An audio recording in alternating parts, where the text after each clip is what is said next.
Welcome back to Celebrity Radio. It's Alex Belfield talking to some of my favourite people and some of the world's biggest stars. And we got one for you today. Rick Wakeman, how are you? I'm not bad at all, thank you. So how are you? You have been in my life for all of it. I mean, you're such a mega star and you're so good at what you do. It must be great to be you at this point. I'm very happy. I enjoy life. I turned 70 a few months ago, which and I must admit, I think Barry Cryer summed it up. He called me up and said, "Rick," he said, "you do not look 70." He said, "but you probably did one day," which just about summed it up. But, I'm very happy. I'm very happy with life. I mean, like everybody, you have ups and downs. This year's been a mixture of big ups and some health-wise with family, some pretty horrible downs. But you're just no different from anybody else, really, what they go through. Yeah, it's interesting, isn't it? Especially when you've been in show business your whole life and there's those young pictures of yourself. I asked Ken Dodd this shortly before he died, what did he think of those pictures of the 60s? And he said, it's like looking at my grandson. And I suppose it is in a way, isn't it? You go, you spend your... When I see really early pictures, I don't even recognise me. I go, who the hell is that?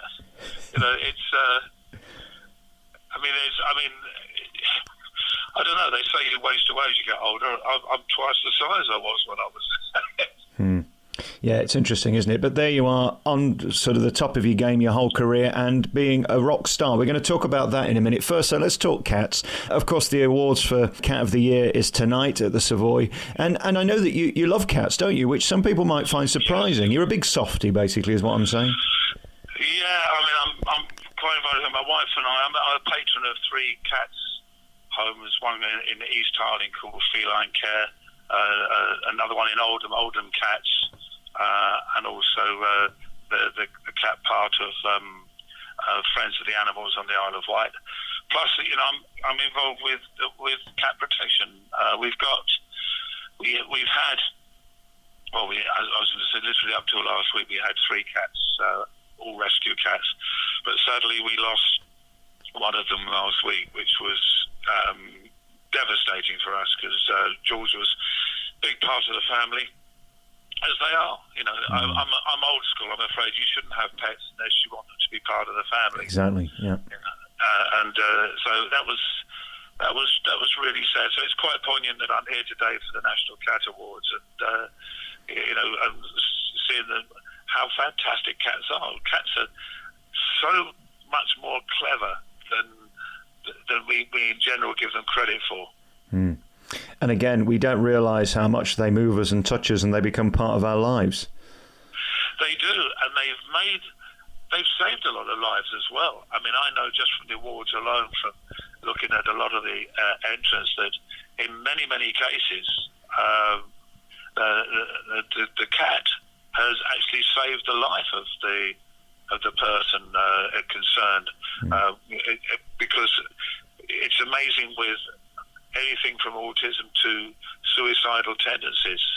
A cat can get so close to somebody and can actually change their whole way of thinking and put their lives into perspective. I mean, cats really are remarkable. There's no other word for it. And let's talk about you and the life that they've seen you lead. Of course, the 70s was such a massive decade for you, but even in 2019, you're still at it. Has your life been as sexy as it appears? Because you've never known what it's like to be normal and not a rock star. And no, that's true, though. Although I've been broke a few times thanks to numerous divorces, which was a hobby that I should never have taken up. They don't come cheap, do they? No, that's it. But I'm very happy now. We've been together 17 years now.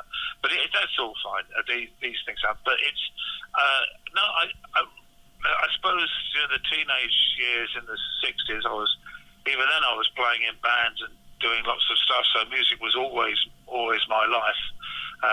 And then the 70s came along, and that really was a big change. So but I suppose the thing is, I still like the things that I liked when I was a kid. I still like the football. I still like the cricket. I like my sport. I've still got a lot of the same friends that I had. I mean, most of the friends that my wife and I have got now are friends that nothing to do with the business. really nice people. They put up with us, so they can't be too bad. I've got a feeling you had the halcyon days. I look around me now, and I worked on gold for a while in London, and I see it all sort of dripping away slowly and surely. It must have been thrilling to be around the people you're around. I mean, from John Anderson sort of downwards and upwards too. I mean, what an era of incredible talent. It was, but the interesting thing is, and I've sort of said this before, what is interesting is that at the time you don't realise anything. Because I think you have to go at least 20, 30, possibly even 40 years on from that before you can look back and do an honest gauge of what actually it was. Yeah. I mean, I can remember the day when I was asked. I had the choice of joining Yes or the choice of joining David Bowie's Spiders from Mars. Now, back at the time, that was just which one will be better for my career? You didn't think, this brilliant of a footballer, being offered to sign for Manchester City or Chelsea or something. It was just what it was at the time. It's only when you look back 40, 50 years later that you realise, wow, that was pretty important. So I think to look back now to that era, you get a much better perspective of how good it was. And you're right, it was good. And to be surrounded by Freddie and Elton and Rod and all these people that we now, these were just mates that you're on tour with. I know, it's weird, isn't it? Incredible. A lot of those that are still alive are still mates now. I mean, Brian May and I are great mates, and I don't see Elton very much these days, but because he's just so busy with everything he does. But there's still, if we bump into each other, it's still mates time. It hasn't changed. Rick, I'd love to talk to you and do a live story interview because you're so fantastic and what a life and career. We thank you for your time, and you can find out more by going to Cats Protection for Cat of the Year. Rick, thank you for your time. Thank you so much. I really appreciate it.